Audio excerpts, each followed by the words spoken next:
All right. Hello.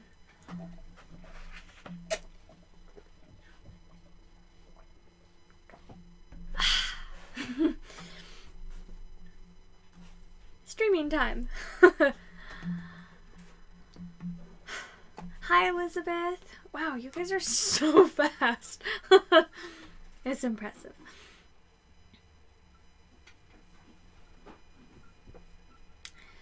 How's your reading going? Any good nonfiction on the plate today? This week. Hi, Judith. Hi, Libby.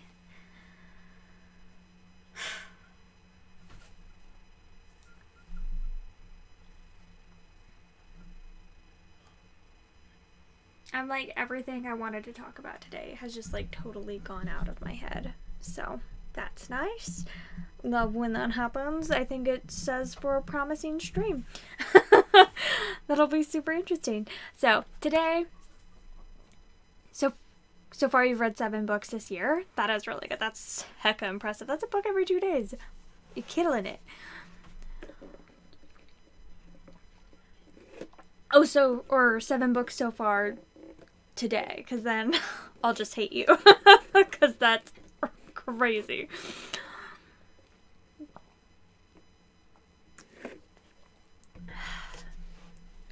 So today I'm just going to be updating spreadsheets and planning my reading for the week, and yeah, and pretty much all I'm reading this week are books for the Buzzword Readathon.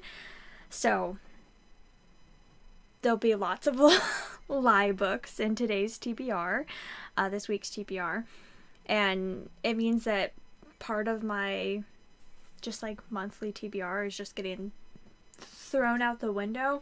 I don't know. The thing is, like, I'm gonna be trying to be pretty good about myself and like letting myself roll books over. There's like a lot of like challenges and stuff that I'm doing this year, and like technically to keep up I need to read this many a month or this many a month, and I'm trying to like let myself like push things and roll things over and like let them build up. Oh gosh, is it Lily? We've had this conversation before. I'm so sorry. Yay, I'm glad you're here though. Indiana history books. Interesting. My sister used to live in Indiana. I've been a couple times. I went to the Limberlost.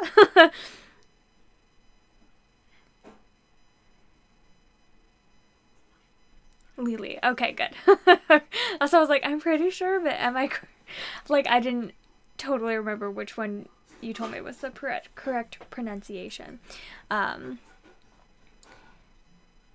Suspense romance called Say You're Sorry by Karen Rose. Ooh, that's a long book.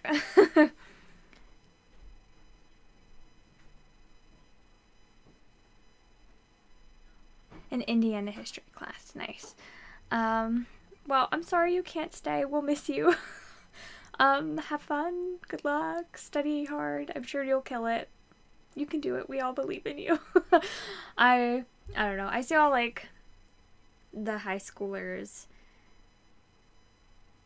every like night when I'm leaving work, and they all have like all their notes out all over the register, and they're like studying and writing notes and taking stuff and going through flashcards and all the stuff, and I'm just like, I 100% don't miss school even a little bit. Like, no thank you, never again.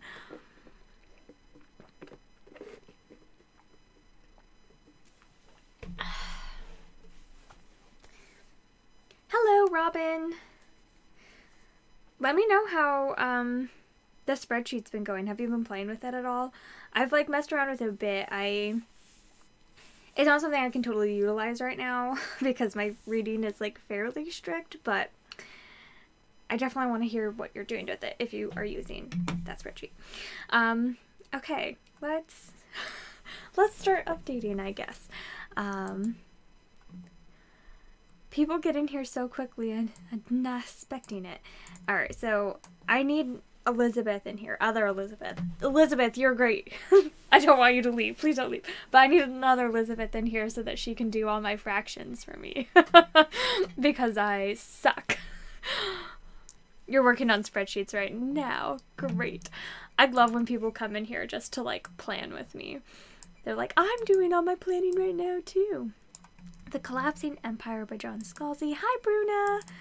I hope it's not too late for you today. I like trying to do my live shows around like 12 p.m. Eastern, and right now it's 5:20 Eastern. It's a lot later, but that's because I was busy, so I couldn't fit it in earlier, but hopefully this works, because I don't know, we get off the phone with Christopher's parents. It's 8 p.m. Okay, perfect. We get off the phone with Christopher's parents at like 9 p.m. here, and doing a live stream after that, like sometimes I'll do it, but like sometimes it's just exhausting. And I'm sitting over here shivering while I literally have a heater not turned on sitting next to me. Why don't I just turn it on? My chair is like squeaking or something and it's really bothering me. It's fine.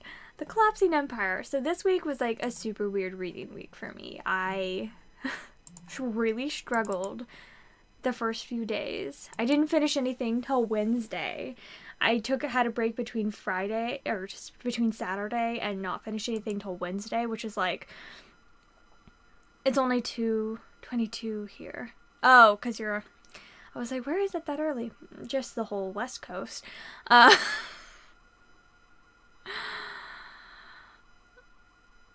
Yeah, it was funny. Kara, from Wild Book Garden, she tweeted last night, that she was like, she had like her copy of Artemis Fowl like with her sticky notes, and she tweeted it, and she's like, starting this book for the Artemis Fowl read along that we're hosting, and I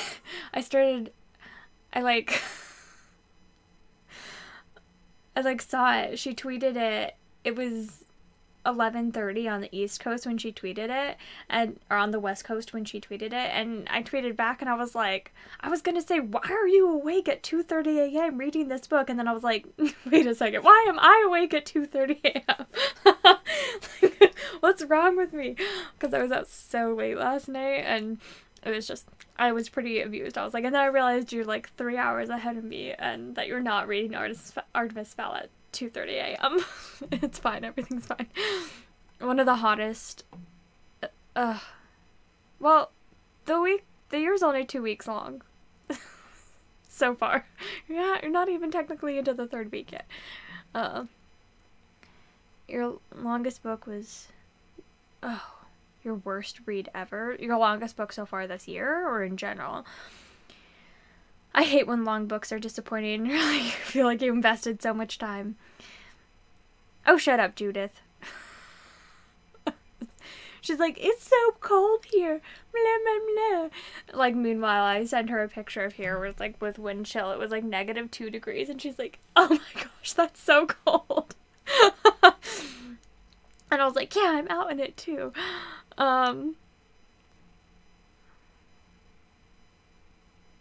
Start reading your copy. Oh, your copy of Artemis Fowl. You're in a reading sprint right now, but you're listening. Are you multitasking? I don't know how you can do that, Libby. That's pretty impressive. You've been up all night and day. Oh, dear. By the next pause. I've never even heard of it. It's still cold here for others. It's snowing and raining here. It's doing nothing here. It's been pretty clear. It's just a little chilly. It's not super cold right now, I don't think. Let me look that up. What is it like right now? It's 22 degrees here. With a wind chill, feels like 16. So, it's pretty cold, but it's not like we're all gonna die. It's not -2 degrees. Okay. Oh, yeah, you thought you were talking to No, read Artemis Fowl. Artemis Fowl is the best. You're predicting that next summer won't be as bad. 107. Sounds like California.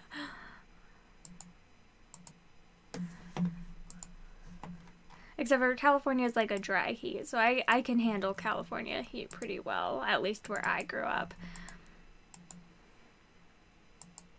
Oh my gosh, I've read so many male authors so far this year. This is unheard of for me. Ensemble, I guess. John Scalzi's just American, right?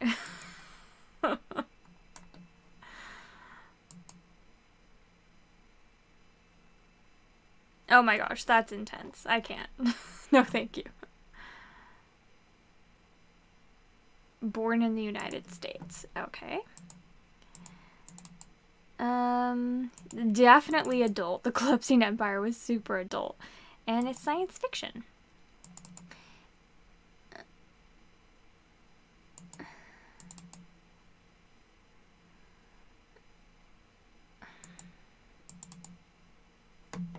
Oh, who was this narrated by? I need to pull up Audible. Gosh dang.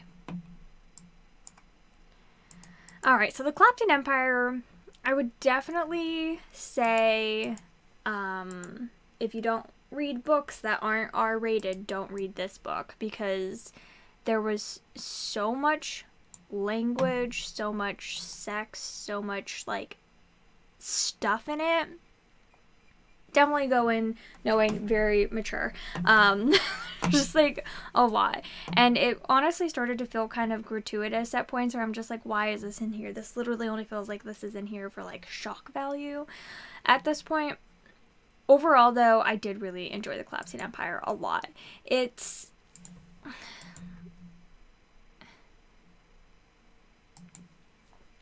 I thought the world building was like super duper interesting. And I really liked the characters a lot. It had some really great characters. And it was just like such a fun book to read as well. Like all the political intrigue and everything that was going on. Like this book was not, I don't know what I was expecting. It wasn't this, but I really, really liked this one. I recommend. Just know that it's quite mature. And it's 9 hours long.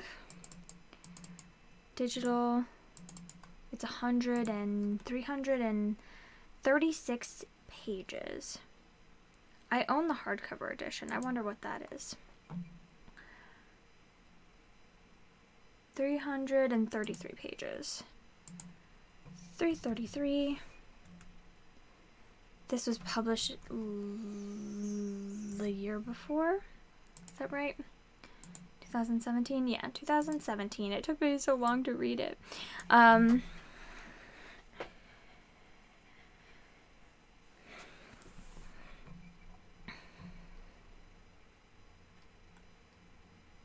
Holy cow, 15 books. That's crazy. Good job.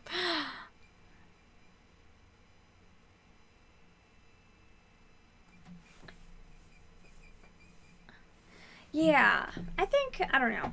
I'm trying, and Judith and I were having this conversation last week, earlier this week. I don't know what I'm talking about. This week, if you're counting Sunday as the end of the week. Judith and I were talking about this and how I was like getting kind of down on myself the other day because I was like, I only read like 2 hours on this day and 3 hours on this day, and I wasn't reading as much as I wanted to. Like, hours of audiobooks are probably like an hour and a half of reading or an hour of reading or whatever. And I was like getting kind of like bummed out, and she's like, but your goal is like consistency. And Goodreads actually just added in this tracker thing. Let's actually go up and look at this. So if you go up to your stats on Goodreads, they added this new thing in called Books Over Time. So it's like, how many books did you read in what months? And look at this gap where I literally didn't read a single thing in November. And same thing with 2017. I didn't read a single thing in August. And I read like 1 book in September. And that was on September 28th. So it was like getting into the new month. And same thing. I didn't read a single thing in November of 2016. And I didn't read a single thing in all of these months in 2015. And it's like, I just need to like get better at like being consistent. It's that consistent thing of like reading every day. And it's like, even if you aren't reading a lot, like at least you're reading a little bit and you're having that like consistency. And I was like looking at this and I'm like, what a perfect time for What's Its Face to add it. So I read so much. It's having a seizure. I read so much last June. I don't know how I did it, you guys, but I read so much last June. Like, a lot of the books were very small, but that's still so many pages. Okay, so they did have pages over time and books over time, and it's really, really interesting, and I'm glad they did that. I still hate the way they have publication year set up. I think it's impossible to read if you read a lot of books. Like, what is this garbage? How am I supposed to tell what any of these books are? And I have a single book, Much Ado About Nothing. Like, what is this? This is stupid. But I really like that tracker. Anyway, consistency, so important. Let's see, what have I missed?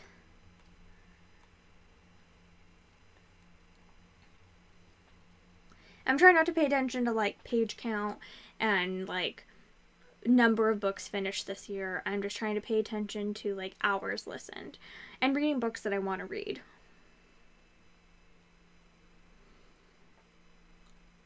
Oh, Dean Koontz. I've never read anything by him.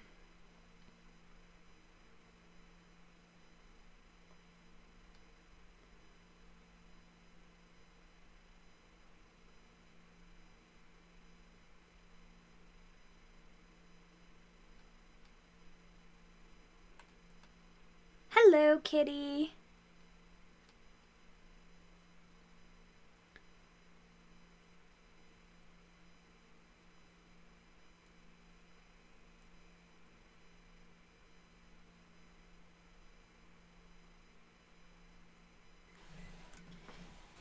Oh, yeah, definitely do it. And again, it's just that consistency. Just read a tiny bit every day and you'll work your way through.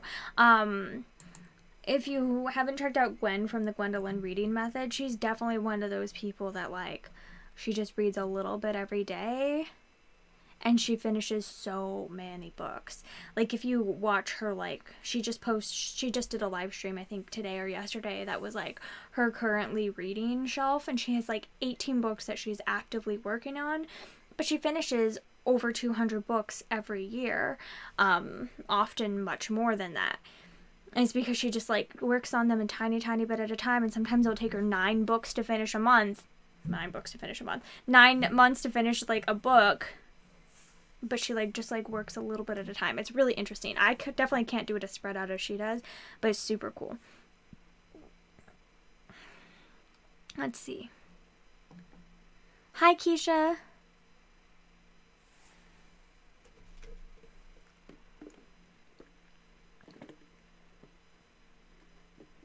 I just watched that live stream today. Yeah. It's so...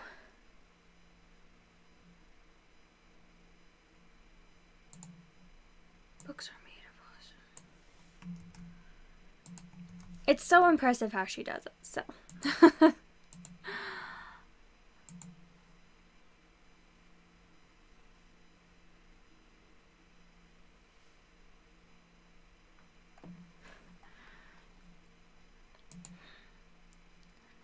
Let's see.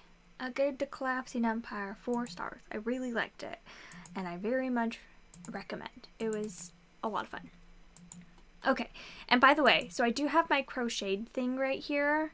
I have started working on them. I think I have around 9 things crocheted, but they're not all for the right colors, so I really need to go through 100%, figure out which colors correlate to, like, which genres, and then start stacking them up. I think I'm going to start doing them in stacks of 10, so I can, like, know this is the first 10 books, this is the next 10 books, and etc. So I need to get the first 10 books done, but I have quite a few crocheted. I just don't, they're not always, they're not for the right color necessarily. Yeah, that's the right word. Let's see. The Collapsing Empire. It was really good, though. I just, like, definitely do have to say, like, be warned, there's just, like, a lot in it. Let's see. Hearts in Darkness. I reread, well, which one of these did I read first? I think I read this one first. Okay, let's talk about The Left Hand of Darkness first. All the darkness first. The Left Hand of Darkness by Ursula K. Le Guin. I really, really didn't like it all, and I DNF'd it. This is when I need Elizabeth to do all my stats for me. So it's... I mean, this one's pretty easy as well, thankfully. When was this? Thursday night? Was that the 10th? That was the 10th. Yeah. Okay, so Thursday night, I DNF'd this book. And I really didn't like it at all. Ugh. It just made me uncomfortable. I feel like everyone loves this book, and I really expected to love it, and I didn't at all. Is Ursula K. Le Guin, is she American? Let me get all the stats in about it and then I'll talk about it. Yeah. Born in Berkeley, California. Oh, she died exactly a year ago.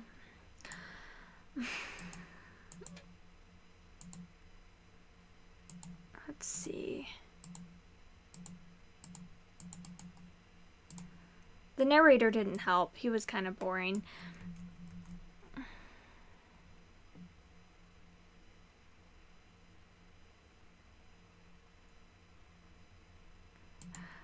Okay.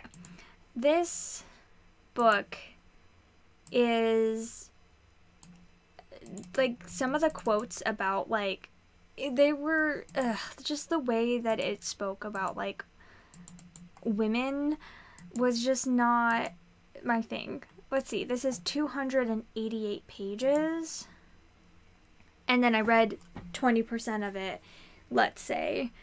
So I read 56 pages. Is that right? Let's say I'm right. Ish, give or take. And this is from 96, so it's an old one. Oops. Not 96, 69. There we go. And part of the gender issues may just be because it's such an old book. Nope. But oh my gosh, I hated it.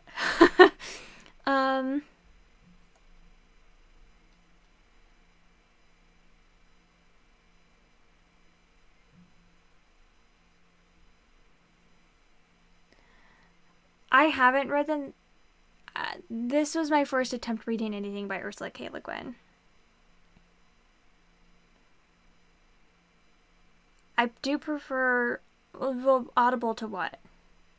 And I sometimes get digital like e-arcs from Tantor, but I don't do very much physical reading, and I know that I like I don't like do NetGalley or anything.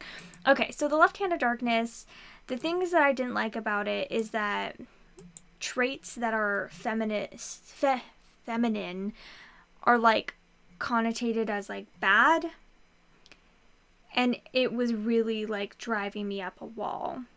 Like there was a quote where the king laughed, and it was like he laughed in like a high-pitched tone, like a angry woman pretending to be amused.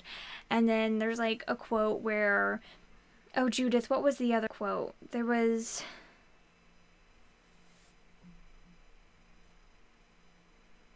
what was the other quote, Judith? Where he like, oh, feminine deviousness. There's a character, and he like just, yeah, effeminate deviousness. And I was like, excuse me? And then also like, maybe it's just, maybe, I don't know. From what I gather, this book, like the world that it's set on, like people can change their genders, I think at will, from male to female. So it's like a gender fluid society. But the two characters that we've met so far in this world are both affixed male currently, and then when this person who is from another world comes into this world and is talking to the king of this world, and he is like showing the king like pictures from his world. The king is like asks about a character in the picture, this person in the picture, and he's like, oh, that's like a female, whatever, and he's like, she's stuck as female forever. And I was like, DNF. Like, I just don't need that right now. I don't need the negativity towards females and the way that they were just like thinking about them and how like everything feminine was like negative. I just couldn't. I couldn't deal with the left hand of darkness. Maybe I'm just not smart enough for it, but like it made me really mad. Like it made me so mad. I was hating every second. And then on top of that, there was also like a little short story put in the middle as well, about like incestuous brothers. It just like, you guys, I got like 50 pages in, if that. How did I hate it so much? Oh my gosh, it's supposed to be so good, and I just did not like it, and I'm pretty bummed.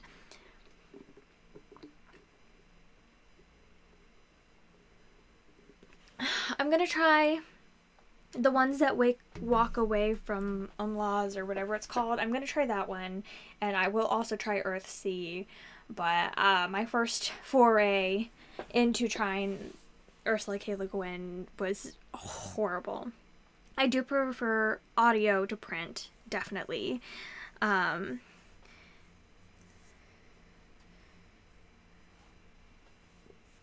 don't usually review books. I'm a booktuber that doesn't review.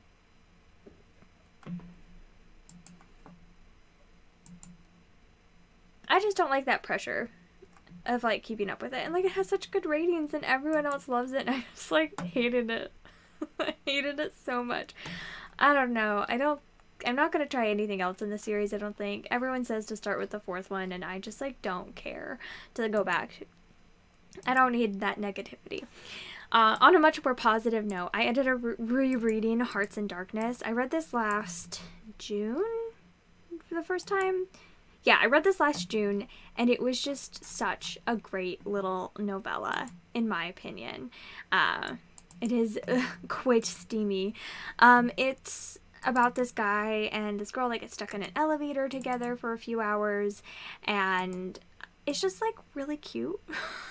I adore it. It's a little duology. I definitely recommend reading both of them.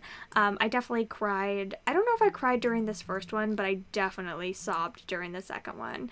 And I just like love these characters. They're on the Audible romance package if you want to read both the books. I highly recommend. Let's see.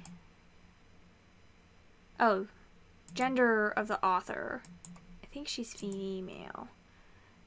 And is she American? Let's see.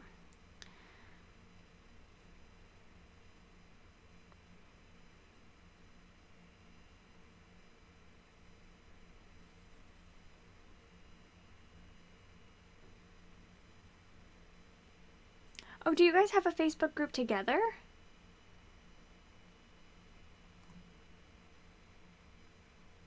This book is really cute. Wait, did you read this? I'm so confused, Judith.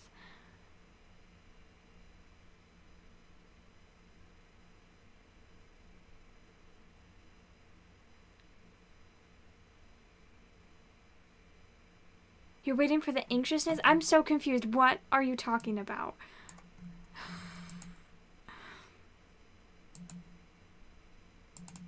Okay. Female. Wait, no. Ensemble. Oh, you read it last year? Did I talk about getting super anxious during it last year? Oh my gosh, I didn't realize you read this. I swear you didn't mention that when we were talking about it a few days ago. I guess it's a novella? Audio. I recommend. It's good. Book Blogger Buddies on Facebook.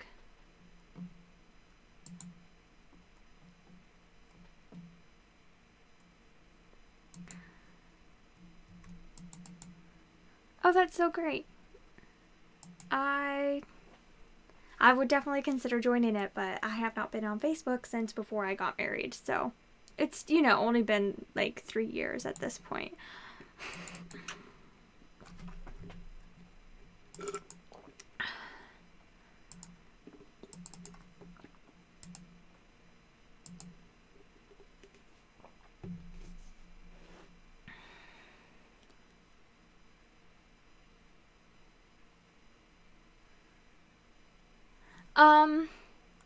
It's not, I don't think the second one's like too dramatic. Like, it's a little bit, but it's like, it ends happy. Just know it ends happy. The first book is kind of insta-lovey, just be warned.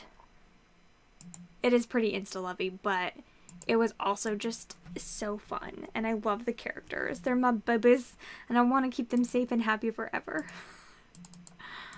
Let's see. Complete? I mean, I've read the whole series. That counts, right? Okay, so I reread that because I was just like feeling like very sloggy after trying to read Left Hand of Darkness and hating it. I just needed to close this because you were just in my way. And so then I ended up reading something that I hated. I hated it so much. Wait, you loved both of them? I'm so confused. You read the second one? I thought you just said that you've only read the first one. I don't know what's going on. What's happening?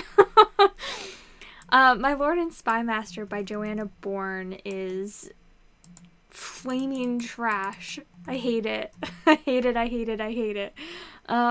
This is the second book in the Spy Master series. The first book I also found, I don't know, I find it pretty, like, problematic, honestly. But, like, this one I just despised. Let's see. I wish that, I don't know. I really like the time period that she sets in. You really loved both characters. Okay. Born in America. Perfect. I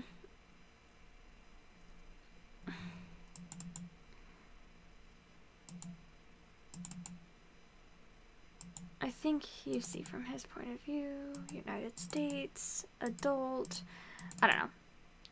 I feel like the first one had some problematic elements, but I actually ended up reading book 5 on a whim. I actually really enjoyed it, so I was like, okay, I'll go back and start again from the beginning and, like, pick up book 2. And, like, I hated it. I hated it so much. Basically, I don't know, something's going on really weird with my, like, mouse right now. I don't know what just happened.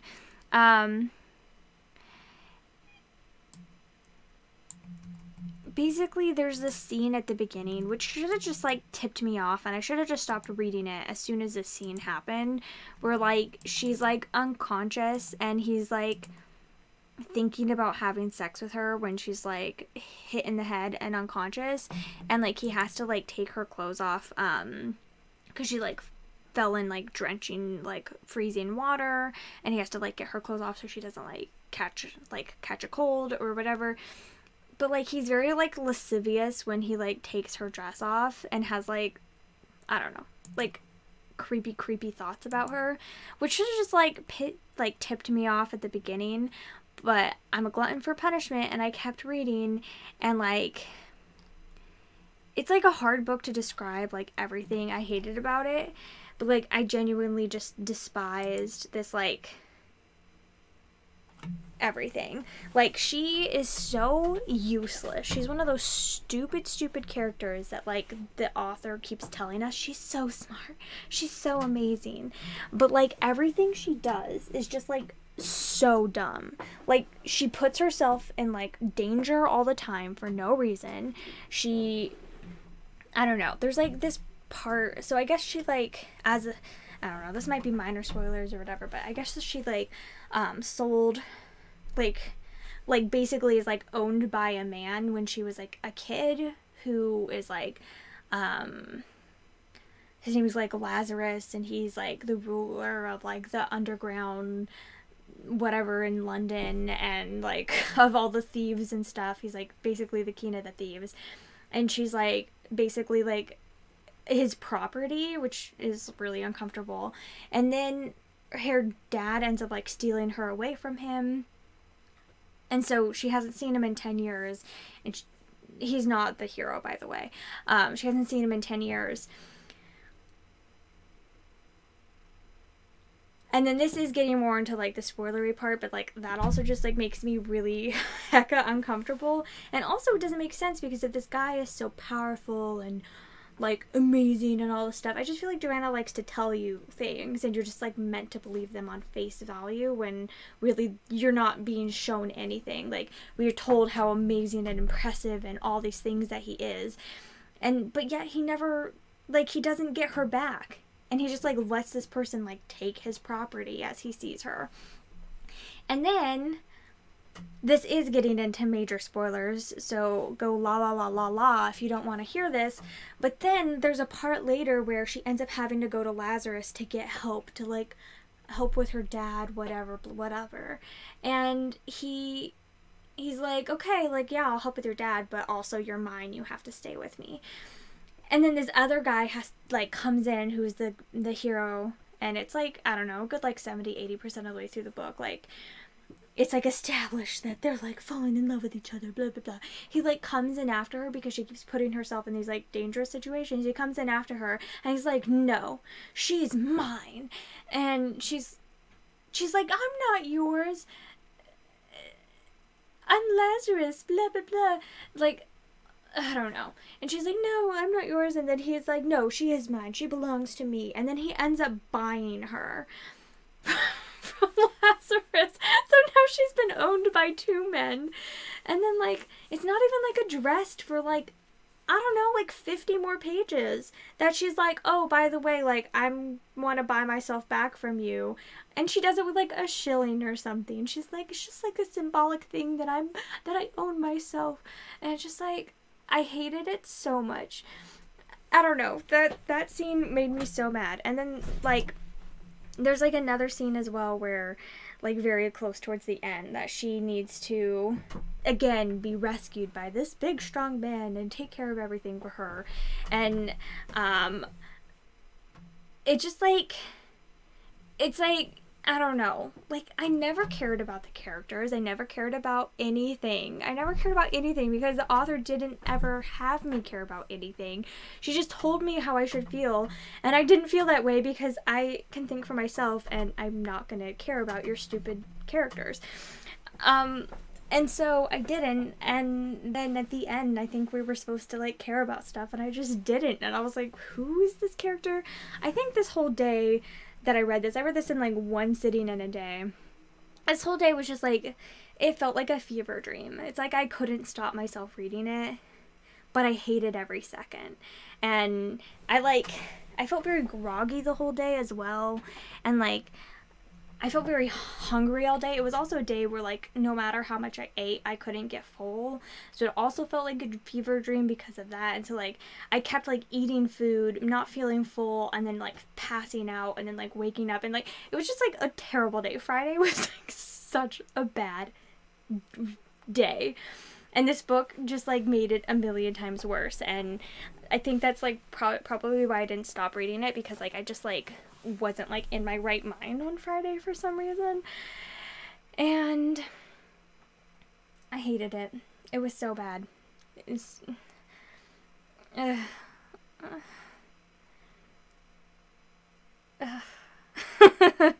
let's see.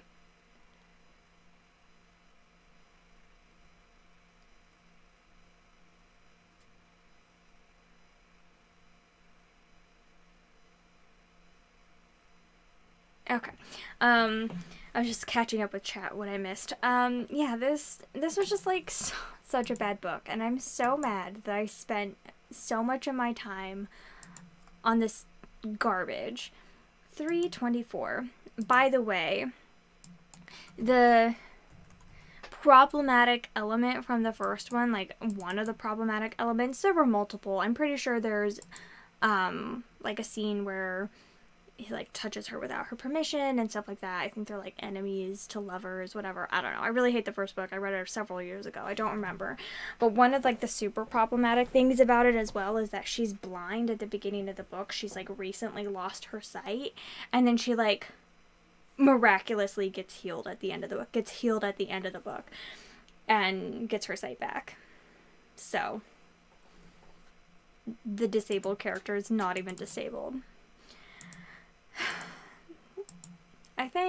I don't know. I'm gonna try the next book in the series, and if I hate it,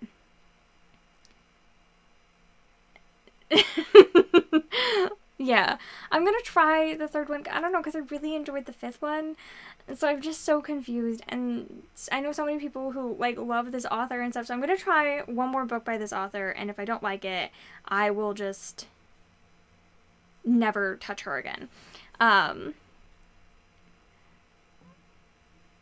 Oh, bye, Katie. Thank you for stopping in. I'm sorry. It hasn't been very interesting. I don't blame you for leaving. 2008. Oh my gosh. It was so bad.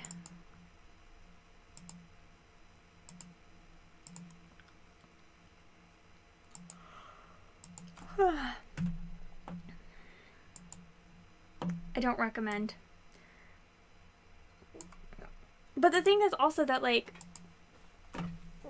Joanna writes books that are more interesting, like, than the average Regency writer as well. Like, this is set during the Napoleonic War, and it's all about, like, spies during the war, and, like, the French to the English, and the English to the French, and all this stuff, and they're not, like, lords and ladies and all this stupidness. It's like they're like poor people, low-born people, passing information back and forth and going undercover, and like she's writing about interesting stuff. And I feel like that's why I keep on like wanting to go back to her, because it's something that like I'm like, yes, this is what I want to be reading about. Like I'm so sick of Dukes. I can't even tell you how sick of Dukes I am. And I keep reading them because I love those authors. But at the same time, like, please no more Duke books. I want books about commoners and Mr. and Mrs. and just, like, normal people. Please. And I feel like she's giving that more. And there's also, like, that spy element. But then they just suck. So I hated it. I don't recommend. My next book was also kind of disappointing. Actually, I finished this one before this one, so let me move that around.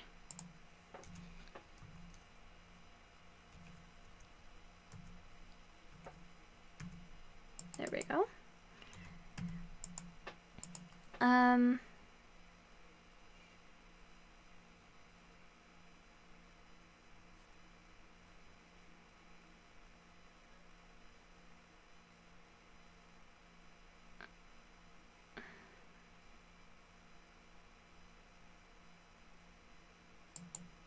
Yeah, and I really like historical romance. I do, but I'm getting a little bit sick of some of the super common tropes. And I'm just like, please, anything original at this point, I beg of you.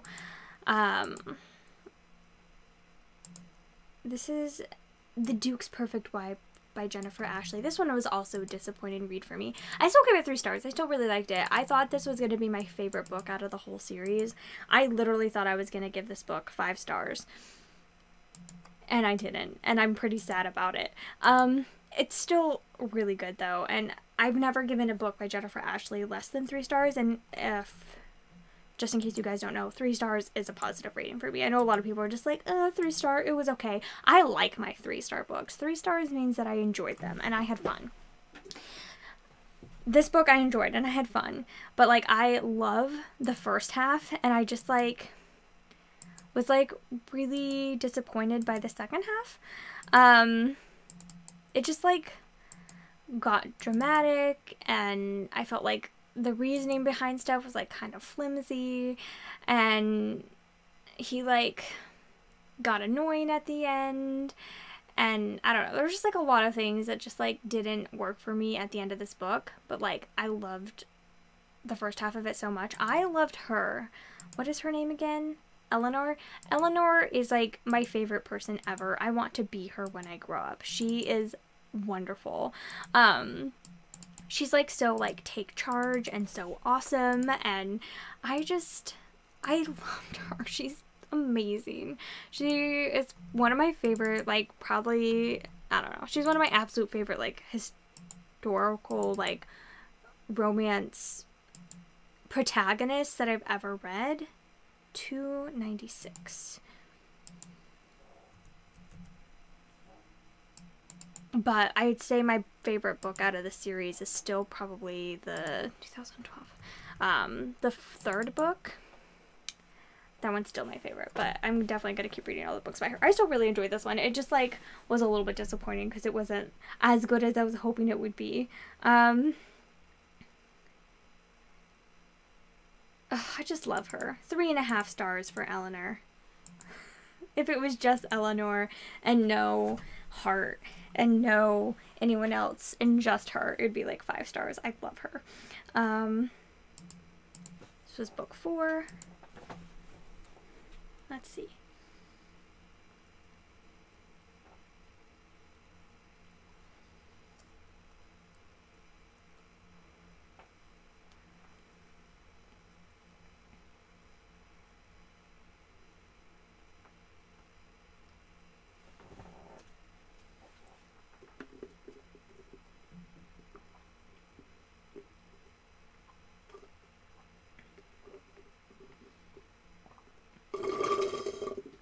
I've only read And Then There Were None by her. And I liked it. It gave me so much anxiety. I thought I was going to have a panic attack while reading it. Oh my gosh. It made me so anxious.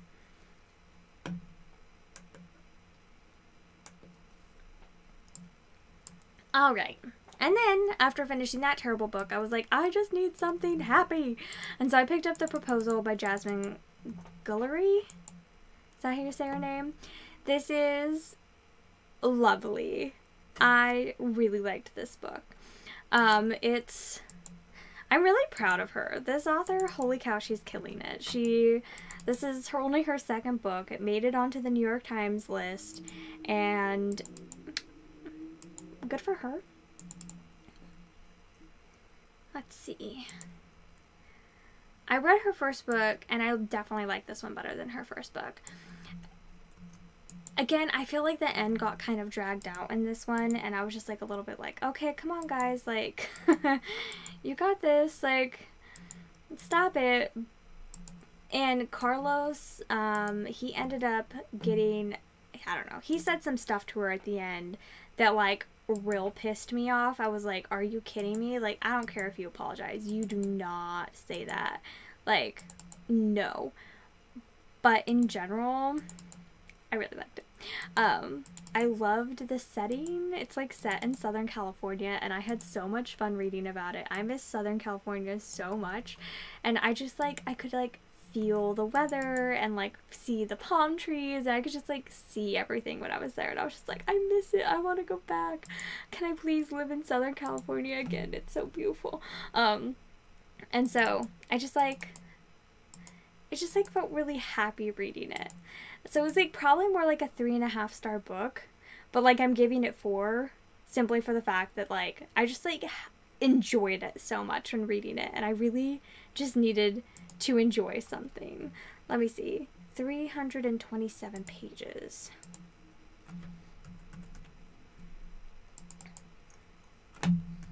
(2018).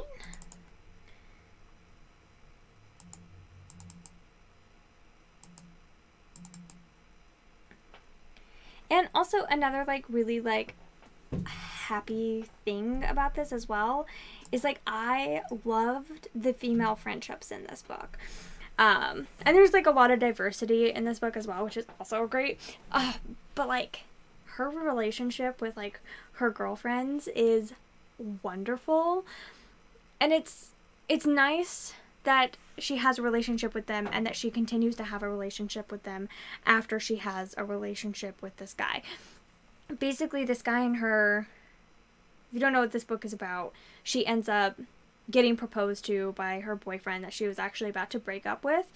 She ends up getting proposed to by her boyfriend, but like on the Jumbotron at like a baseball game, and she was like, no. So she's like, she ends up like basically getting rescued by this brother and this sister that they like come over and they pretend to know her and like hustle her out of there after the situation, because she's kind of just sitting there alone because the guy storms off, and like a film crew is like gonna try to come and like talk to her and like get a bit of a story, and so they like come and like rescue her, and so then she ends up like starting a friendship with this guy.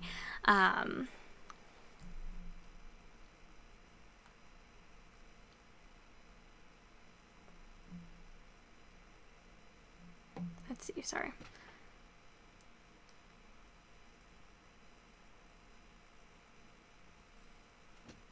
Is available from Shelf Awareness Pro. I don't even know what that is. Hi, Elizabeth. I've been doing fractions on my own. You should be proud of me. Hi, Melody. And yeah, so like she has her new, oh, Helen Hong, yeah.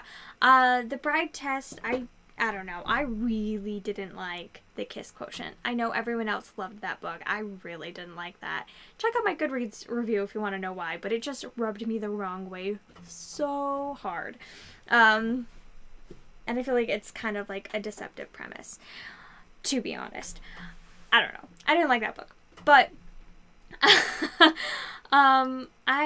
yeah, The Proposal. So she has like two really good like close female friends, and they're like so supportive of her all the time, and when she like starts like basically just like hooking up with this guy, because neither of them really want to get into a relationship right then, when she starts hooking up with this guy, like it doesn't feel like the book is like revolving around their relationship together. It feels like the book is just like her life with her friends and just like working at her job, but we're just seeing the glimpses that he's in, if that makes sense. So there's a lot of times where like she's hanging out with a friend and he's like, oh, do you want to do something? And she's like, you can come hang out with us if you want. And so like he'll like pop in and hang out with her friends, or she has to like plan stuff around with her friends, or she goes to like she gets like some threatening messages from people that are like, she's black and she turned down a white guy on like television, and so she's like been getting a like pretty like horrible things being said to her online, and people just like calling her terrible things. And then also like her ex is like, watch your back, and so she ends up like going and taking self-defense classes, and her two best friends like take it with her to support her. And just like, I don't know, I just loved the female friendships in this so much. I just, so delightful, and I just like enjoyed that. And that she would like, I don't know, like there's like a time when like her friend like owns like a cupcake store, and he like calls her and he's like, oh, do you want to do something? And she's like, no, like I'm helping my friend, she like, her car's not working, so I'm gonna help her drive like all these like cupcakes to her event, but we're gonna have to make multiple trips because the car doesn't fit them all. And he's like, do you want help? And so then he comes and he helps them like transport cupcakes, and it's just like, I don't know, I liked that. He was a cutie. He really was a cutie, but those things that he said at the end just like left a bad taste in my mouth.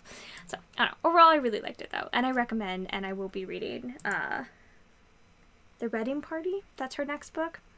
I'll add that to my to read list. Let's see, that one comes out July 16th. She's just popping those books out. I can see her, if this book is a positive book for her as well, like I can see her becoming like a total like auto read author for me.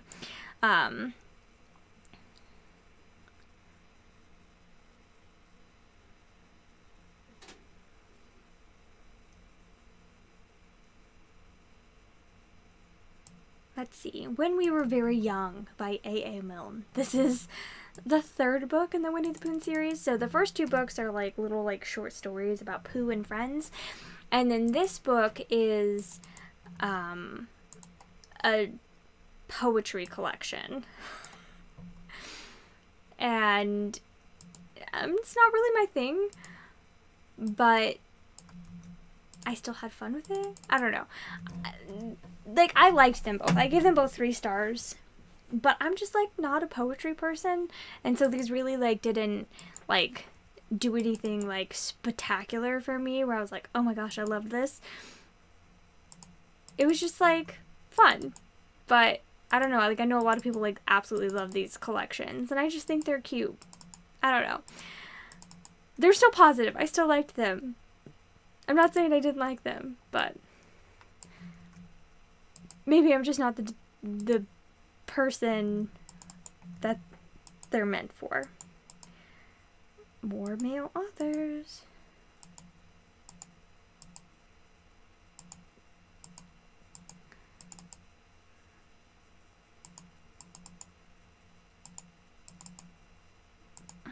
Let's see, middle grade.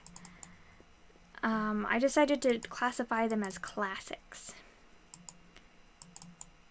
They're poetry collections, which is like super weird for me. Those will be the only ones of the year, I guarantee. And then these were narrated by Peter Dennis. I don't recommend listening to these on audio, any of the Winnie the Pooh books, honestly. They're kind of annoying. They just he just gets very into it. So there's like a lot of times I'm just innocently listening to it, and all of a sudden he's yelling in my ear. And I'm like, I feel like I have to yank the headphones out because I'm like, what are you doing? Why are you yelling now? Like, I get you're trying to like demonstrate how this character is feeling at this time, but can you not take it out on my eardrums, please? And it happened many times in both of them. 24, 27.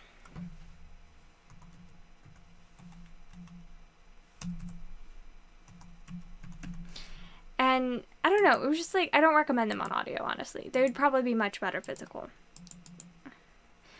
But that being said, it means I completed another series, which is always a positive. Which is like kind of why I wanted to power through them, because they're only like an hour long each. I don't know. I liked them, but you have not read any middle grade or YA as an adult. I recommend. I love middle grade. YA is like much less my thing. I don't tend to go for it, but like middle grade, oh my gosh, I adore it. Some of them are like pretty terrible, but I just feel like so many of them also just like have so much like love and time put into them, and like are delightful. Oh, hi Morgan. Sup.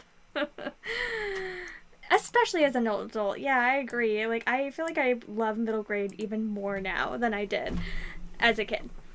Like, it's even better. Okay. Quick intermission. I'm gonna go get some more water, go to the restroom, and then I will come back and we will plan my reading for next week.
Okay.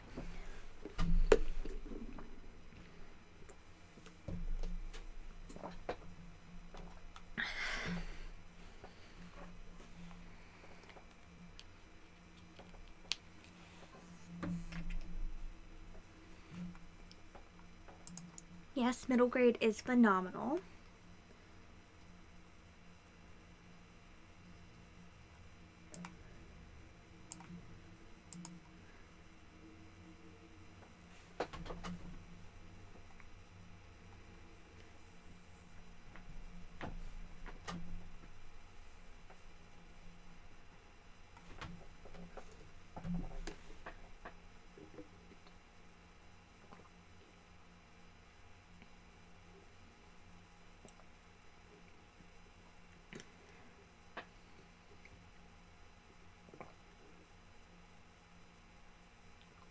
I don't know how long I'm going to be alive tonight, honestly. That's not helpful. I genuinely have no idea. I'm going to go over my TBR for the next week. And then I don't know what else. I don't know. Do you guys want me to go live for longer? How long should I go live tonight? You let me know. I don't know.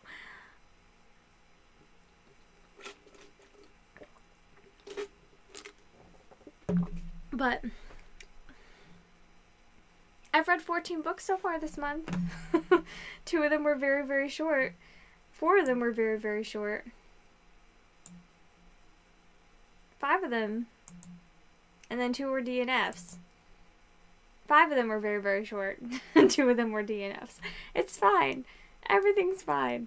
But looking at my daily log, I've actually been doing pretty good. I've definitely had some days that I've really failed a lot. Take last Sunday, for example. I did not come close to meeting my goal. And I'm not going to meet my goal today. But it's okay. I'm trying to stay consistent. I'm trying to, like, just, like, pay attention to, like, my overall goal and not, like, worry about, like, the daily breakdowns as much. So far today, I think I've listened to, like, 2 or 3 hours of this book, which I love, by the way. The Beekeeper's Apprentice. So, my goal for the week. You're working on your spreadsheet also.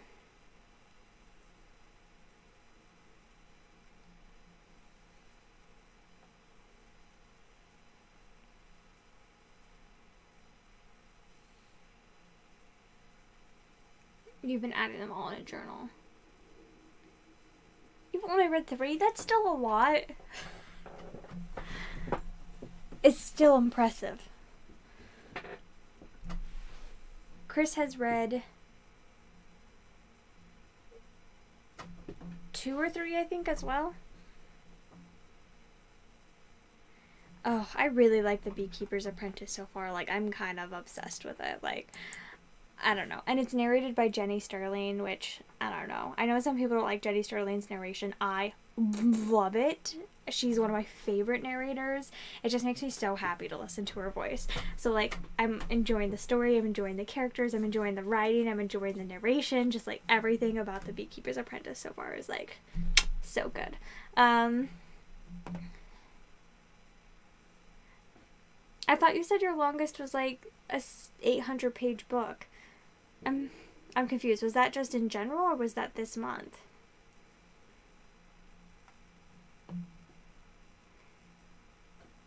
You're gonna take a quick break. All right. See you soon.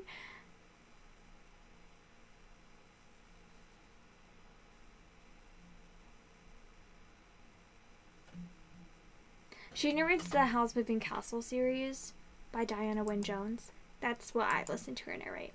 And she's wonderful. Alright, so my goals for the week. My TBR for the week. Y'all, don't get too excited, but I'm putting a physical book. Ooh, I can mark this off.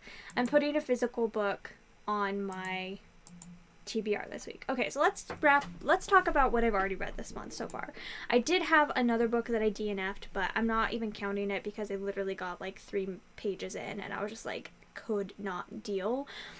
So I just like completely took it off my TBR, but it means I DNF'd a series, which counts. So if you don't know, I'm trying to finish a series every single week this year, which means if you can do math, we're at the end of the 2nd week, so I should have 2, and I have 2. So 1 is DNF'd. By complete a series, I mean either DNF it, catch up, or complete it. Just like get a series caught up or off of my currently reading. Because I track my track my caught up series and track my like currently reading series like separately. So I just need to move them all onto like caught up or onto a completed list. That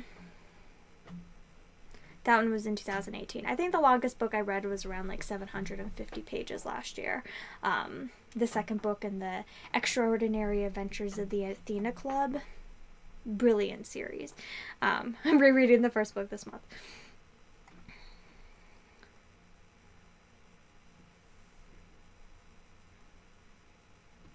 Three times speed. Oh gosh. Because you need to know everything right away. Sometimes, yeah, like sometimes I speed up books that I'm enjoying so fast because I'm like, must know what happens.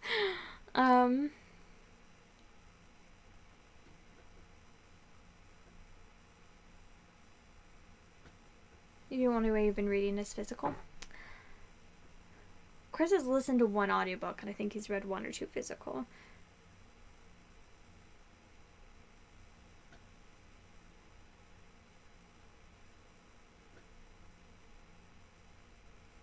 Reread it. It's so good. I loved reading Winnie the Pooh. Okay, so Artemis Fowl and The Beekeeper's Apprentice are 2 that I'm currently reading. Artemis Fowl I'm kind of putting on the back burner a bit. I just need to have it done by the end of the month, which will definitely happen. I have it from the library till the 25th. So I'm going to take my time with it. I'm not really going to concentrate on it this week, though, because I did end up reading... I did end up putting a physical book on my list for this week. So if I want to be finishing a series every week, this is actually perfect timing because the Buzzword Readathon is this week.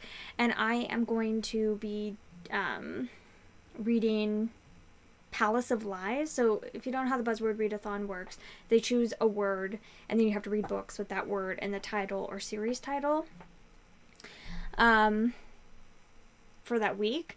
And so it's hosted by Lala and then also by Natasha this time. And so the word is lie. So any variation on that as well. So lie, lying, liar, lies. And so the book that I'm going to be reading to like finish a series is Palace of Lies. This is by Margaret Peterson Haddix, and this is the 3rd and final series in the Princess Chronicles, I think is what it's called, or the Palace Chronicles. I don't remember. I really, really like book 1. It's a retelling of Cinderella. The first book is called Just Ella, and it's non-magical. It reads almost like more like historical fiction, but it's a made-up world. It's really interesting. The first book is a lot more dark than I thought it was, and rereading it as an adult, I was very surprised. Like, it talks about things that I did not remember it talking about as a kid, or that I was maybe just too dense and missed. So you can do it, Keisha. Read it. Yes, it's so good. And so I really, really enjoyed rereading that one a couple years ago. And so then I reread the second book, which I had enjoyed in the past. I reread that, I think actually in 2017, at the beginning of 2017. So it's been like 2 years. And I really didn't like it. I thought the characters were really stupid and the plot was kind of like, what the heck is going on? This was like really stupid and not well thought out. And I was just like very, very disappointed by the second book. So, but I owned the third book. I bought it for $1 at the Dollar Tree, actually. I saw it there and I was like, it's $1. I have to get it.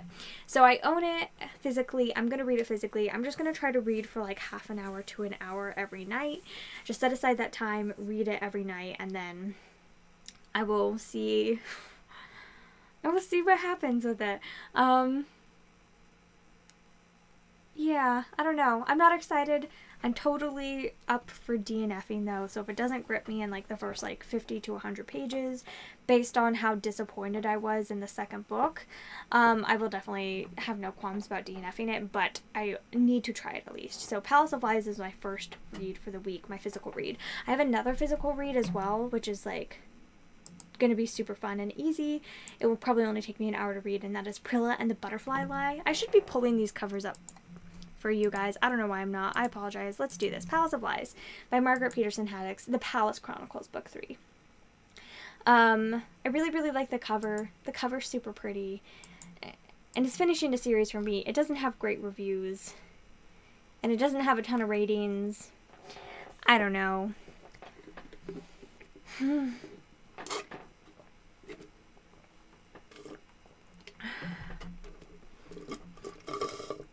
I don't know. I'm very hesitant. I'm going in with super low expectations, so maybe it will blow me out of the water. And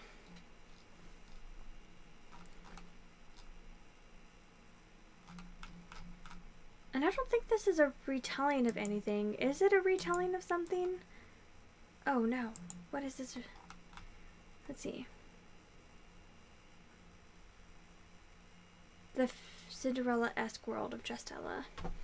So no, I don't think this one is technically a retelling. Let's not read the thing, just in case it's like a total spoiler.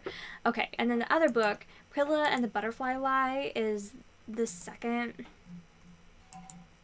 Not the second, why did I say that? This is one of the books in the fairy series, the Disney fairy series, the Pixie Hollow series. It's number 8 apparently. You really don't have to read them in order. I've already read this one, but I want to reread it because I want to reread this entire series because they are delightful. I reread the first 2 last year and had so much fun. First 4 last year and had so much fun with them. I was going to reread them like in number order, but like this one has lie in the title and I wanted to get to it soon anyways. So I'm gonna. I really like Prilla. Prilla's a really lovely fairy. She's just like so kind-hearted and so sweet. And yeah, so I reread the first 4. So now I'm gonna have to keep on rereading them. And there's some that I haven't ever read. I need to make sure I can get my hands on them all. This series is wonderful, though. I highly recommend. I love Beck and the Great Berry Battle. It was great. So I'm going to be physically reading that one. And then my 2 audiobooks for the week are going to be... Everyone, hold on to your horses. The Lies of Locke Lamora by Scott Lynch. This is the first book in the Gentleman Bastard series. This is Christopher's favorite fantasy series. I think just maybe favorite series of all time. He loves this series. And I've never read it, and I'm finally going to be reading it this week. It's only, I don't know, instead of just like thinking like, oh, that's a long book, I'm going to put it off. I've been like trying to think about it more in that, well, if I just like read my like goal amount for each day, it'll take me 4 days to read this book. 4 days is not a long time to read like a 600-page book. It's okay. A 752-page book, apparently. Like, it will only take me 4 days. So, like, I can easily do that. So, I'm going to tackle this chunker. I'm really excited. I've read the first, like, 50 to 100 pages a couple years ago. I think actually right before we moved to this apartment. So, like, mid-2016. And I never ended up continuing on from where like I had picked it up, so I'm gonna this time. I'm real excited. It's gonna be great. It's also funny because I'm gonna be starting this and probably finishing it before Chris and I end up finishing listening to The Final Empire together, which will be funny. And this also will count. The reason why you're gonna and lots of other big fantasy books to read this year. Yeah, there's so many to read. The reason why, like, even though this wasn't a book that was originally on my January TBR, the reason why I'm okay, like, fitting this giant book in and pushing some other ones off until February is also because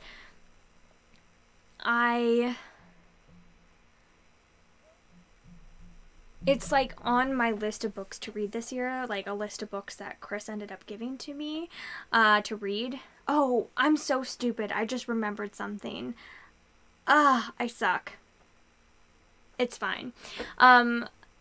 This like list of books that Chris gave me that he wants me to read this year. The reason I say I suck is that I told Kara that I would do something.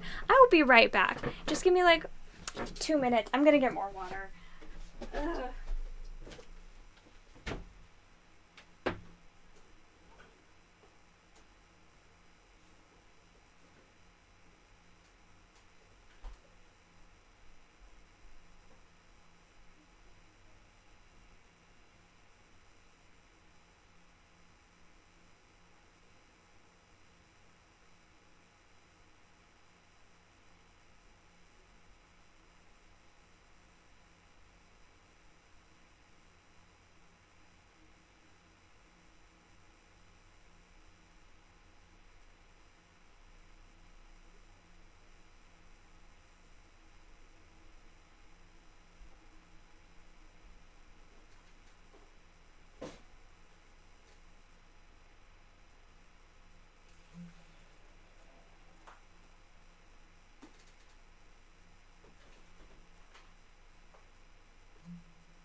Okay, so the reason why I said I sucked is because Kara is like posting a video, I think today or tomorrow, where she is going to be talking about the 10 books that I gave her to read this year, and then she gave me a list of 10 books for me to read this year.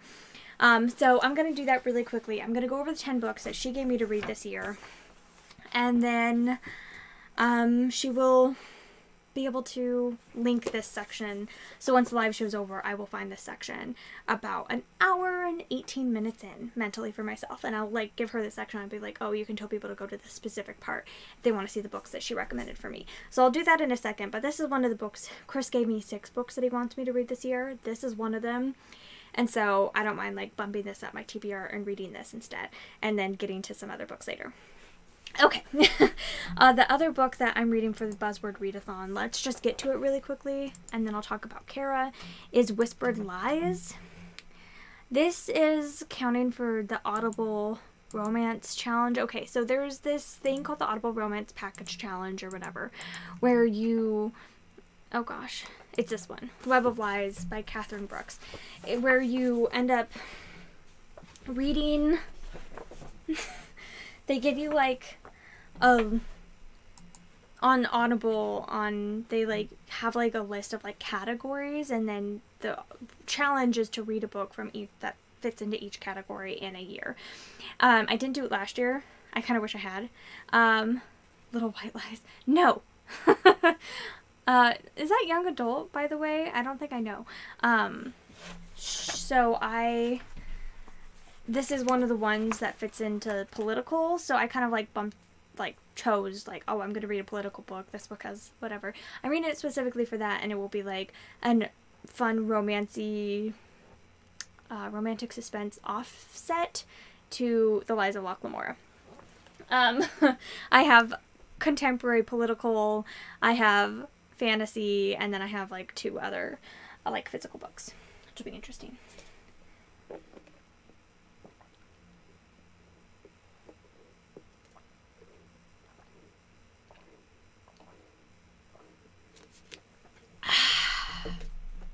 Okay, let's talk about the books that Kara gave me.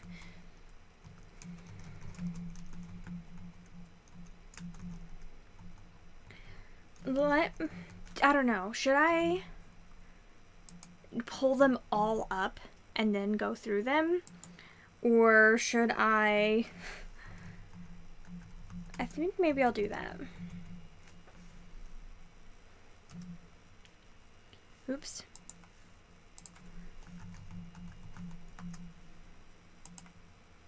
I think I'll pull them all up and then I'll go through them so that someone can not have to watch. Oops. Hunted is what it's called. I don't know what I'm talking about. Sorry.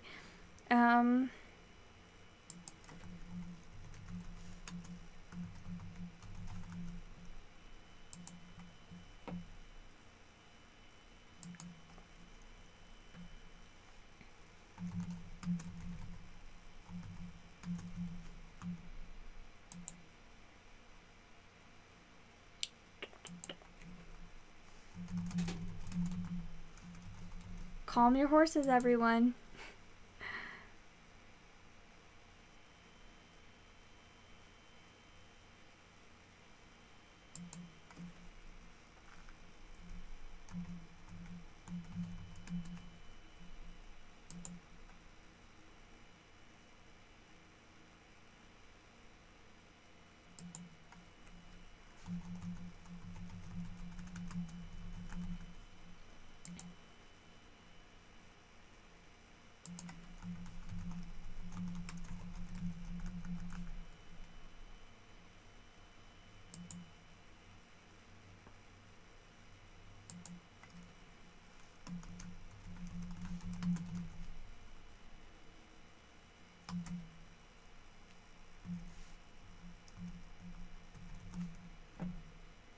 Okay. So, now an hour and 23 minutes in. So I will give her this spot to go to.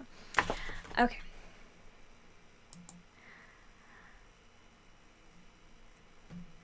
So, Kara from the Wild Book Garden, I asked her in 2018 if she would give me a list of 10 books that she really loves that she thinks I would also love, because we have very similar reading tastes, and I thought it'd be like a good way to read some books that I'm almost guaranteed to love, hopefully, fingers crossed. And so I asked her to give me a list of 10 books. She complied, and then she asked me for a list of 10 books as well, which she totally didn't have to do. And we're not holding each other like super accountable to this. Like, if she doesn't finish every book on the list, or if I don't, it's not a big deal. But it's just like a list of things to choose from that we can hopefully try to get to this year. So the 10 books that she ended up giving to me, which I'm really hecka excited for. Sorcery and Cecilia, or the Enchanted Chocolate Pot. This is by Patricia C. Reedy, who is wrote like my favorite series of all time, and I've never read anything else by her because I'm kind of terrified to. But I'm so excited to read this one. It's like a fantasy of manners. I think it's written in like journal entries, or diary entries, or like letter form. It's like a lot of those, and I'm pretty sure I'm going to really, really enjoy this one. I just need to buckle down and finally get to it. Rejected Princesses by Jason Porath. Tales of History's Boldest Heroines, Hellions, and Heretics. I really do like nonfiction, and I especially love like feminist nonfiction. And I remember when Kara read this one, she was like raving about how much she loved it. So, and she's like continued to talk about it. So I don't know. I don't know a ton about this one, but it sounds 100% up my alley. The next one is... What is the next one? Load, would you? The Princess Curse by Marie Haskell. I've also heard Kara talk about this one so much. I believe it's a retelling of the 12 Dancing Princesses. It is. Oh, and Beauty and the Beast. I didn't realize it was for both. That's interesting. She, like, has talked about this book and how much she loves this one so much. I love the 12 Dancing Princesses. It's one of my absolute favorite fairy tales. I would say it's in my top 3, potentially, maybe my top 2. I really love it. So I'm super hecka stoked to read this one. I actually just bought this on Book Outlet a couple days ago. It's gonna be great. I can just feel it. Cyrano de Bergerac by Edmund Rostand. This is a play, and I actually have had it on my like to read list for Victober in the past, and just haven't gotten to it. I am going to be physically reading this one. It should only take me a couple hours. It's a play, so it's very short, and super, super excited about this one. Like, it's been on my TBR forever. I've like seen the movie like as a kid and stuff. I just like need to finally... It was like a movie, but I don't know if it was like actually a movie or if it was like a stage production. I don't remember, but like I have seen it. I know the story. I'm pretty sure I'm gonna like enjoy the heck out of it. The next one that she gave me is The Book Thief by Marcus Zuzak. I still haven't read this book. Whoops.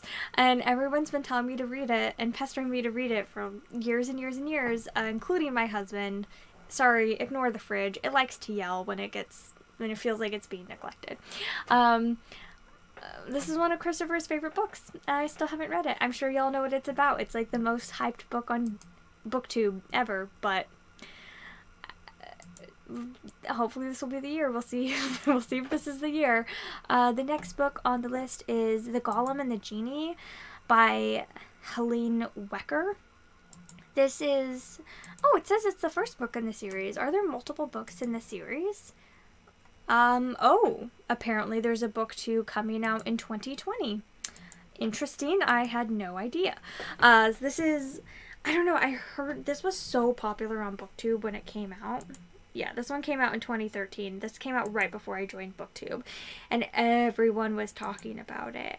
And I haven't read it, but like I always had the feeling that I would probably really enjoy it. It's like historical fiction, and I think this would count as like magical realism as well, which might overlap with like my fantasy bingo challenge. And it also definitely overlaps with like my retelling bingo challenge, because it like, it's not a retelling, but like it has like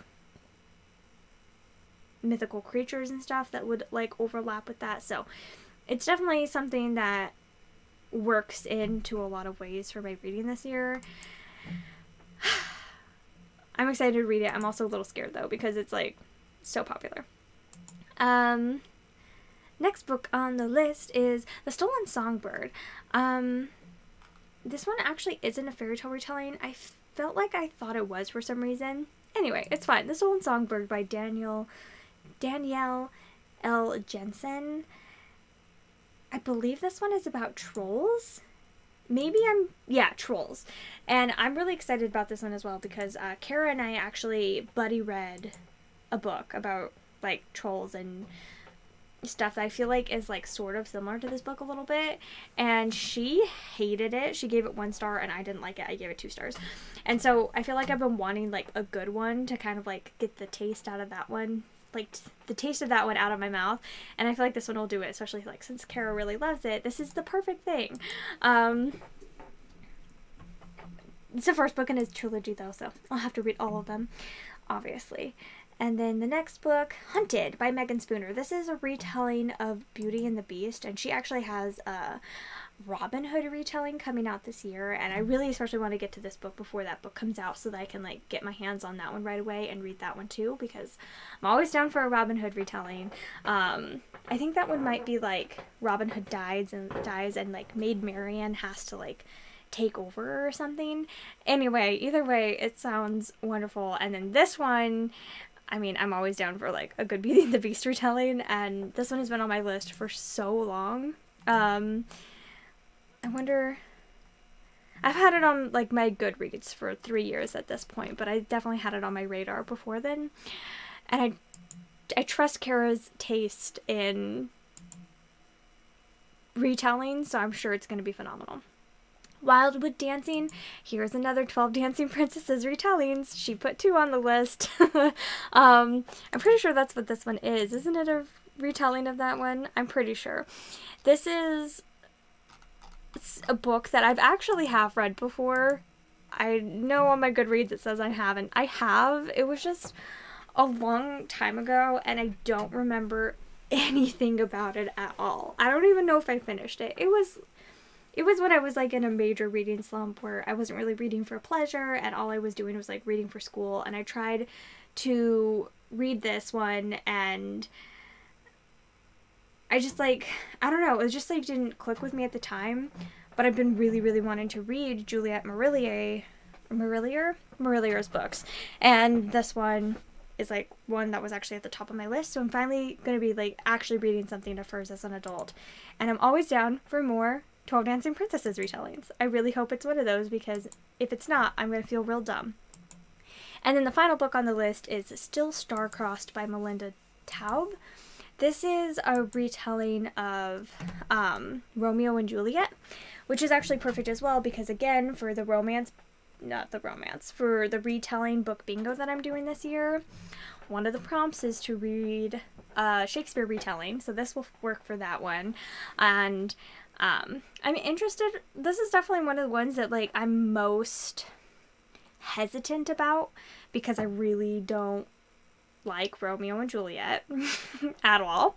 And so I'm definitely most hesitant about going into this one, but if Kara says it's good, it's probably good. I'm sure I'll really enjoy it. I really hope I'll really enjoy it. So those are the 10 books that Kara gave me to read. I'm sure they'll be delightful. I can't wait to get to them. And I haven't pulled any out of my, like, TBR jar thing yet. I, like, was giving myself January to, like, kind of get into the swing of reading and stuff from my reading slump that I had. But I will be drawing my first one in my February TBR, so keep your eyes out peeled for that as well, and I'll be pulling one a month throughout the rest of the year. So, there you go. If you guys want to read these books with me, feel more than free to. I would love it. And let's go back and read comments. Sorry, I just kind of plowed through and ignored everything. So many of these are on your TBR. I need to go through and now mark them all on my TBR. I didn't know that was a TV show. Oh.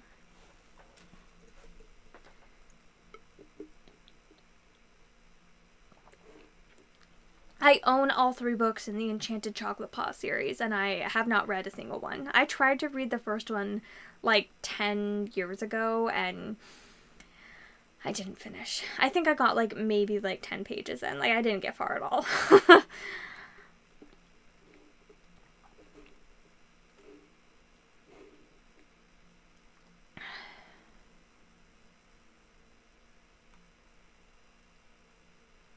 You fed the kids. Hi, Libby. I was just going through the books that Kara challenged me to read this year.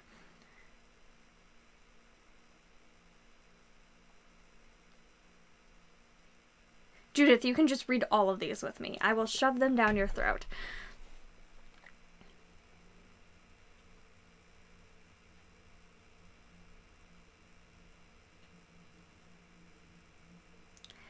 I mean, okay, take this into, I don't know, perspective though. The Lies of Locke Lamora. Okay, let's compare it to like Mistborn, which I'm currently reading. Let's see how long Mistborn is. Mistborn is 647 pages, so it's 100 pages less, and the audiobook is 3 hours longer. So I feel like there's like a lot, there's like, it must be like big print or something for it to be that long of a book, if that makes sense. Or, gosh, what's another, like, pretty large, intimidating book? How long is Bleak House? Bleak House by Charles Dickens is a 20... Oh, it's a 35-hour audiobook. 32-hour audiobook. Bleak House, this 1,000 page, yeah. A 1,000-page book that's, like, really big and intimidating and stuff is, like, a whole, like, 13 hours longer. And it's only 250 pages longer, but it's a whole, like, 13 hours longer. Like, I feel like Locke Lamora isn't as long as it feels. If that makes you feel any better or worse at all. Gosh, what's another one that's, like, real long that I can put into comparison with it? Oh. Mariana Zapata. Really fast, steamy contemporary romance, culty by Mariana Zapata. Very addicting. I read it in like 2 sittings. 16-hour audiobook. Lies of Locke Lamora is only like 8 hours longer than that. Not even. Lies of Locke Lamora is only 6 hours longer than that. So, I don't know. Just throwing it into perspective a bit with audiobooks. Hopefully that helps. And culty is like, I think it's like a 500-page book. It's pretty long, but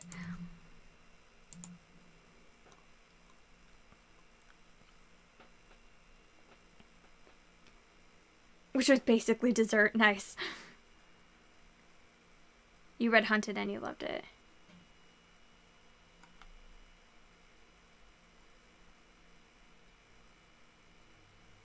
I did not like Rebecca at all.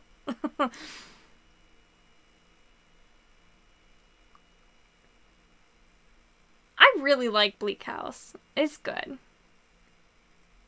Into the Drowning Deep is a 14-hour audiobook.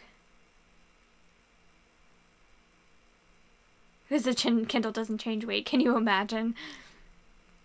I had this lady the other day in the bookstore, and she was like, I only read paperbacks. She's like, I'll tell you why I only read paperbacks. I only read paperbacks because I read in the bath and I always drop them in, and it's much harder to reform hardcovers than it is paperbacks. And I was like, what the F, lady? Like, get a waterproof Kindle or something. Like, why are you spending all these money on books and then just dropping them in your bath? Ugh. It was pretty great. I was like, okay. Let's see. You have the mass market paperback, and you hate mass market paperbacks. Lovely. I have the mass market paperback, and then I also have the nice, like, collector's edition or whatever, because Chris got it for Christmas. You wouldn't be able to pick up your Kindle if it changed weight. Or one of those bath tables. Yeah, she could get one of those.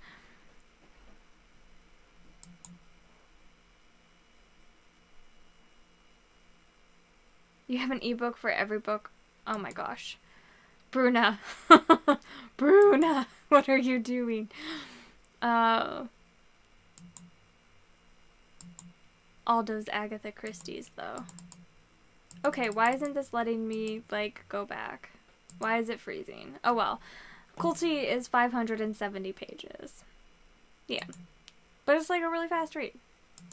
Hopefully that one will be as well. It's fine.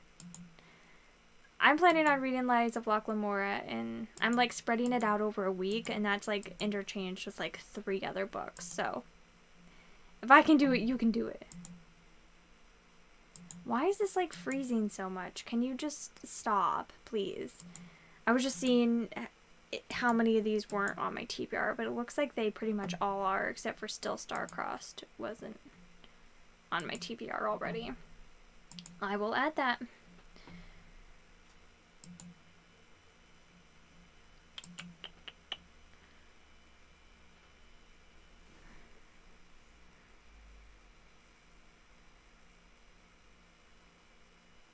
Nice, Keisha. Okay. And then also, along with the books that I'm planning on reading this week, I also intend on continuing on reading The Beekeeper's Apprentice where I can. I think I have it from the library for like 5 more days, maybe. So I want to get through that book this week as well. But it's not... Let's see. It's not like my main focus of the week. I have it for 6 more days, so I definitely have to finish it this week, but hopefully I can fit it in.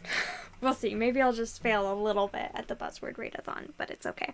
I think that's everything, though. I hit my goal again this week.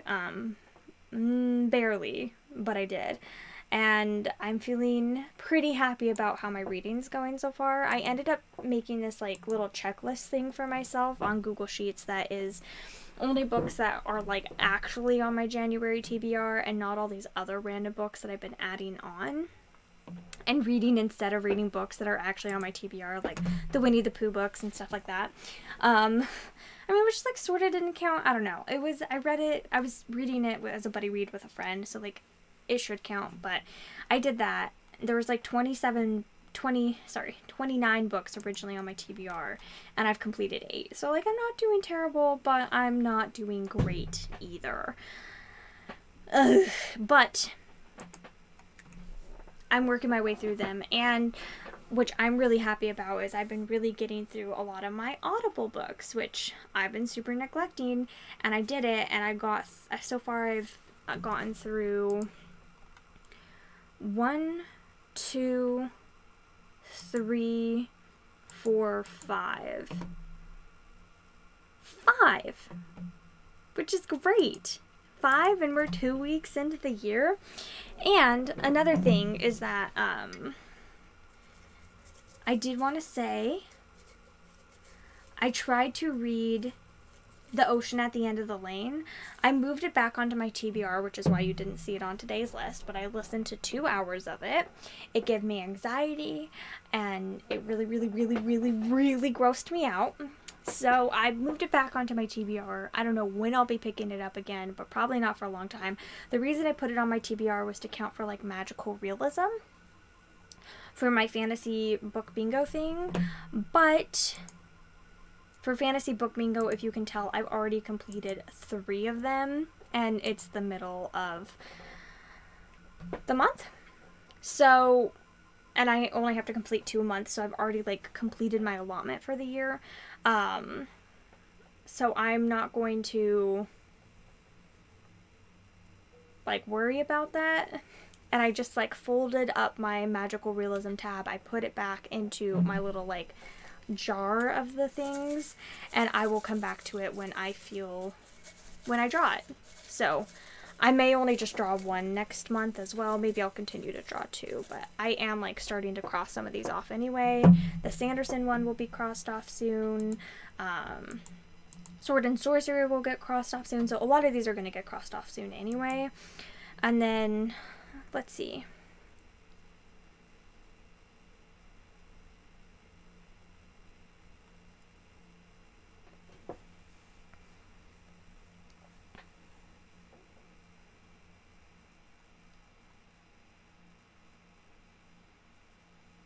Oh, is there a TV show coming for the Grusha books? I didn't know that. Wait, what's so many books? Wait, what's so many books? What did I miss? Are you talking about me?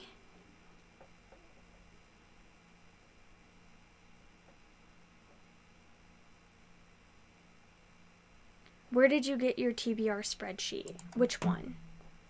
This one?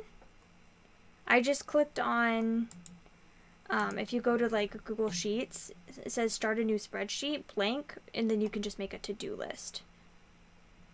And that's literally all I did, is I clicked to-do list, and then this is the template they gave you, and then I just, like, added my TBR books in.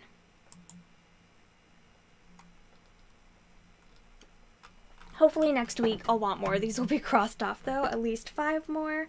And again, like I said, I'm letting things roll over and kind of take their course. Really, the big things that I'm trying to focus on are, you like to check boxes. Nice. I'm glad I'm helping. Yes, that's exactly what it is. If you have an Audible subscription already, it's only $7.50 a month, and then if you don't have an Audible subscription already and you're just paying for the audiobooks, and it's $15 a month. But unlike places like Scribd or whatever, it is unlimited. All the books on there you can listen to however many you want, period. I love it. It's totally worth it for me.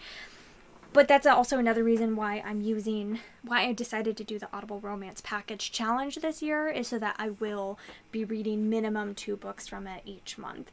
And so far this month, I've already listened to 2 or 3 or 4. Like, I've already listened to quite a few this month already from it. So as long as I'm just using it, I mean, what's paying $3.50 to, like, borrow a book? Like, I don't know. It's not, like, that big of a deal. And plus, I think it's a really great subscription. So, like, even if I'm not, like, using it super actively, I also just want to support it because I love that it exists. If it didn't exist, I would be such a sad, sad person. A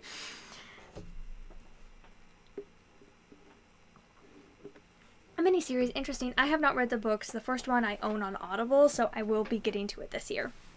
But I think this month and in February, I'm going to continue trying to read 3 hours a day from my Audible books. And then I think in March going onward, I'm going to bump it down and just try to listen to 2 hours a day. But like for these first couple months, I really want to push through. I'm totally ignoring that next week for my,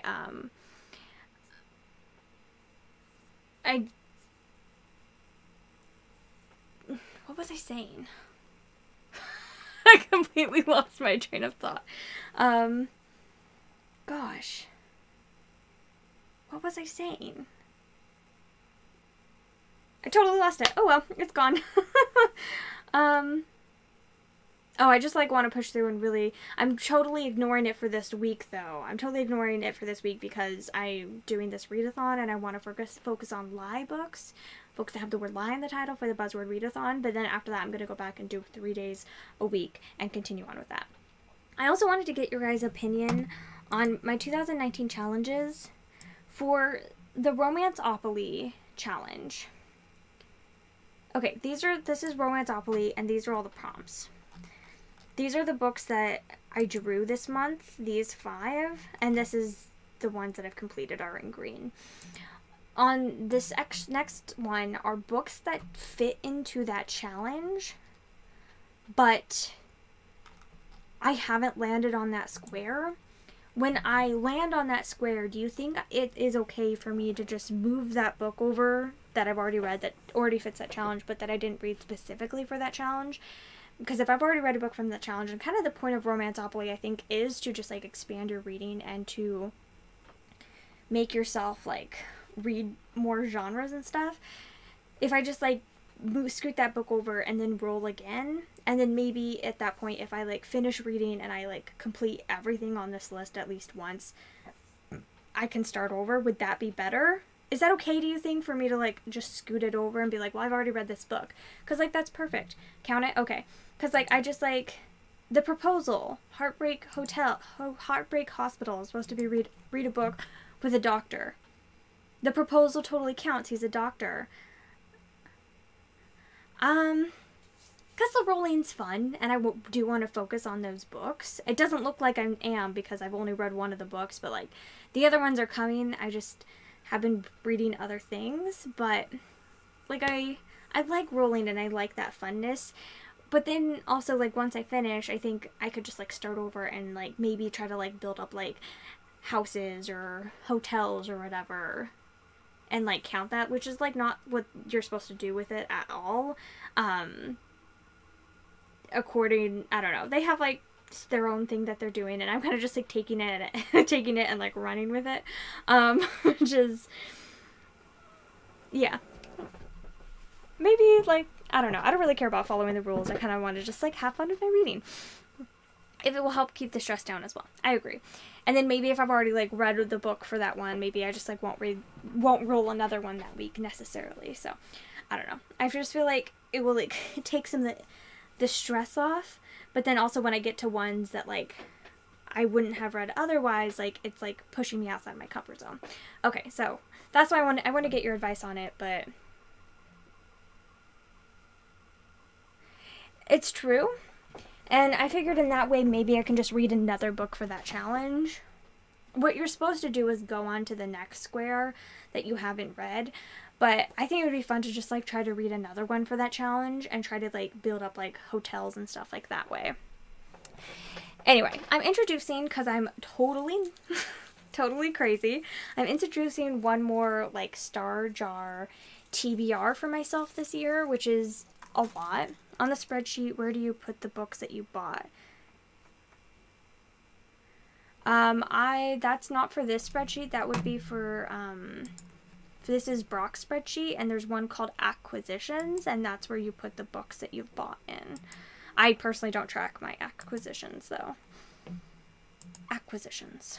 I'm adding in one more star thing, and this is a very, very low stress one. I put 12 books in here, but if I don't get to them all, that's fine. These are, where is the bingo challenge?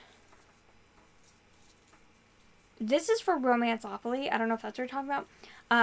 There's 2 bingos that I'm participating in this year. One of them is one that I kind of made up for myself. I like saw the idea of like a fantasy bingo, and then I came up with my own challenges for it. I'm just doing it myself. The other one that I'm participating in is a retelling bingo.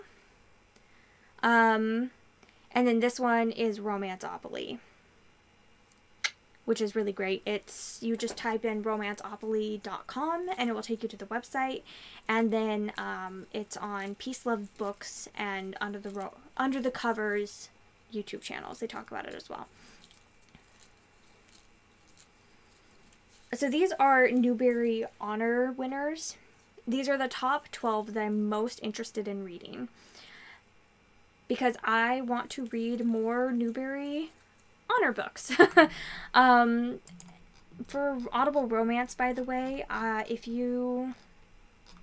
Gosh dang, where is it? Scroll down, scroll down.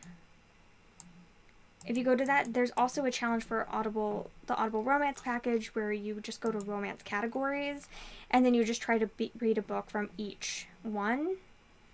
I'm doing that one this year as well, but it's very low-key. I'm focusing on other things more, and then I'm going to focus on this one more during the summer. You feel like you're the only person not tracking anyone.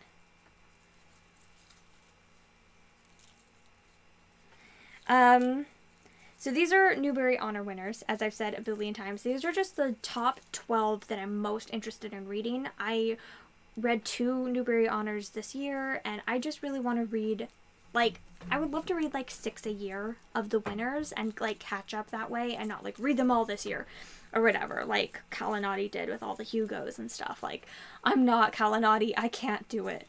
I don't have her magic and her abilities and her amazingness. But I thought it would be fun to like fold little stars up for these and then just draw one every month and try to get to it. And then if I don't complete it, then the next month I won't draw one and I'll just like do it sporadically. But I thought it would be fun, so I figured I would draw one today. This one, apparently. And we will... Hopefully, I'm going to add it to my TBR for the month, but I probably won't get into it until February. Oh. This is not what I wanted to draw, but at the same time, like, I am still interested in reading it, and it's about time I finally read The One and Only Ivan by Catherine Applegate. This was the Newbery Honor winner for 2013. I've been wanting to read this one for a long time, especially since Lindsay from Lindsay Ray talked about this when she read it back in like 2015. Like, it's been too many years since she read that and has been recommending it. So I definitely want to read it. So now it is on my list to read, and it's like a 3-hour audiobook. I can easily fit that in, and it will make me a much more knowledgeable bookseller in the kids section if I've read the popular Newbery Honor List books, right? Yeah, that's why I've been hesitant to read it, but it's supposed to be phenomenal, so there it is. I will be reading that book soon. And like, I do want to read it. It's on my list. I'm excited to read it, but I miss Lindsay too. She was like my absolute favorite. I still periodically stalk her on what's its face? And periodically stalk her on Goodreads and like see what she's been reading.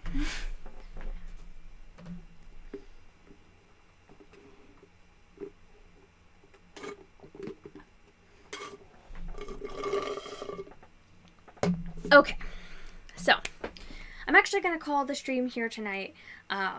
Parents-in-law are calling soon, and I need to get everything cleaned up and spend a little bit of time with Chris before the parents call as well. They call in like 50 minutes, and I want to get ready for that. So, if you have the physical, you would look through the illustrations. My bookstore has a physical copy, so I will definitely do that. Thanks for the heads up. I love children's illustrations. They're so beautiful. Illustrations in children's books are the best things ever. So, that's it. That's everything I read this week. Everything I'm planning on reading this week. Excuse me. I'm finally doing it. I'm finally reading The Lies of Locke Lamora. And, I don't know. I'm feeling pretty positive about my reading so far this year. I mean, I've read I've read 14 things this year, and only 8 of them were off my list, so I haven't been doing super great in some regards. But overall, good reading, and I hope you all are doing well as well with your reading, and y'all can do it. It's going to be the best reading year ever. 2019, I can just feel it. It's going to be amazing. So, thank you so much for watching. I appreciate it. Oh, by the way, really quickly, my stats. Let's look at my stats really quickly for the year. In charts. Look at all those genres, and genres by pages, and look at the length, and look at the years published. I'm reading so many old books and so sporadically, and I don't know. I'm gonna have fun going through these. We should go through these at the end of the month for sure. Look at all those 4 stars I read. Look at all those 1 stars I read. Anyway, look at all those male authors I read. That's so many compared to my female. It will definitely get changed very heavily to mostly female. Anyway, look at all those US authors I've read.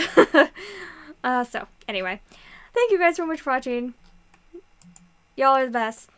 I will see you next week in next week's stream. And expect a reading vlog sometime this week.